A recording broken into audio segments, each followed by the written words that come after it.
গ্রামের মাঝখানে একটি বুড়ো গাছ। সেই গাছের এক ডালে থাকতো টুনি। ওই গ্রামে টুনি একাই বাস করত। একদিন টুনি পাখি উড়ে গেল জঙ্গলের ভিতরে।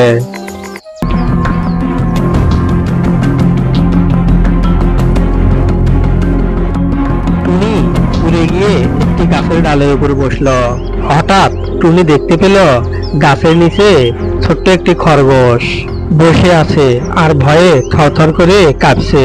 টুনি খরগোশটির কাছে গেল আর জিজ্ঞেস করলো, কি হয়েছে তোমার? খরগোশ বলল, একটা শিয়াল আমাকে তাড়া করেছে, পেলে খেয়ে ফেলবে। টুনি খরগোশটিকে বলল, তুমি এখানে থাকো, আমি শিয়ালের একটা ব্যবস্থা করতেছি। একটু পাশে খেলছিল ময়ূর। টুনি সেই ময়ূরদের কাছে গেল, ময়ূরদেরকে ডেকে বলল যে একটি শিয়াল দুর্বল প্রাণীদেরকে ভয় দেখাচ্ছে। ময়ূরের তো মেজাজ খারাপ হয়ে গেল। ময়ূর টুনিকে বলল, ঠিক আছে, নিয়ে চলো আমাকে ওই শিয়ালের কাছে। ময়ূর আর টুনি দুজনে শিয়ালকে ধরার জন্য উড়ে গেল। এদিকে শিয়ালটি খুঁজতে খুঁজতে খরগোশকে পেয়ে যায়। শিয়াল যেই না খরগোশটিকে ধরতে যাবে তখনই ময়ূর এসে হাজির।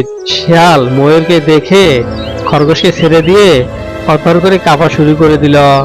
প্রাণের ভয়ে সেখান থেকে শিয়ালটি দৌড় দিয়ে পালিয়ে গেল। খরগোশটি ময়ূরকে ধন্যবাদ জানালো।